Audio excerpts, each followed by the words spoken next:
ഗ്രാമിക ന്യൂസിലേക്ക് സ്വാഗതം. Edayannur government vocational higher secondary സ്കൂളിൽ ലഹരി വിരുദ്ധ ദിനാചരണം സംഘടിപ്പിച്ചു. Pinarayi range excise assistant inspector grade KV Rafi ഉദ്ഘാടനം ചെയ്തു. ദിനാചരണത്തിന്റെ ഭാഗമായി വിവിധ പരിപാടികളും സംഘടിപ്പിച്ചു. മനുഷ്യരായി ജനിച്ച് മനുഷ്യന്റെ ചിന്താഗതികളോടുകൂടി വളർന്ന് മനുഷ്യരായി സമാധാനത്തോടുകൂടി മരിക്കാനുള്ള അവകാശത്തെയാണ് ലഹരി നിഷേധിക്കുന്നത്.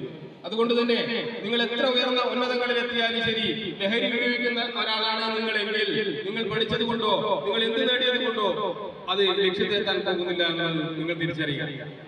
ലഹരി നമ്മുടെ മാനസികാവസ്ഥയെയും തിരിച്ചറിവ് നിങ്ങളിൽ ഓരോരുത്തരിലും ഉണ്ടാകും എന്ന് മാത്രമാണ് ഈ അവസരത്തിൽ നിങ്ങളോട് പറയുന്നത്. അതുകൊണ്ട് തന്നെ ലഹരി എന്നുള്ളത് നമ്മുടെ ജീവിതമാകണം. ലഹരി നമ്മുടെ വീടാകണം, നമ്മുടെ വിദ്യാലയമാകണം, നമ്മുടെ അധ്യാപകരാകണം നമ്മുടെ ലഹരി. അതിനപ്പുറത്തേക്ക് മറ്റൊരു ലഹരിക്കും നമ്മളെ സന്തോഷിപ്പിക്കാനാവില്ല. നമ്മളിലുള്ള സന്തോഷങ്ങളെ കണ്ടെത്തുകയും അതിനെ പരിപോഷിപ്പിക്കാൻ ശ്രമിക്കുകയും ചെയ്യുമ്പോൾ മാത്രമേ.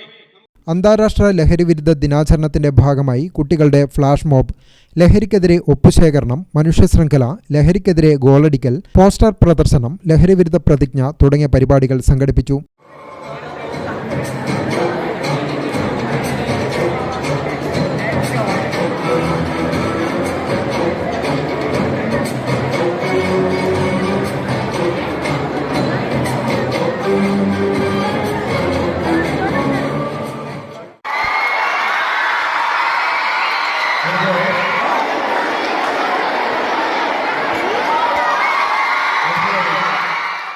സ്കൂൾ വിമുക്തി convener K Ramees, MG Geetha, K Bindu, PK Premarajan, M Renilkumar തുടങ്ങിയവർ സംസാരിച്ചു. ഗ്രാമിക ന്യൂസ്, മട്ടന്നൂർ.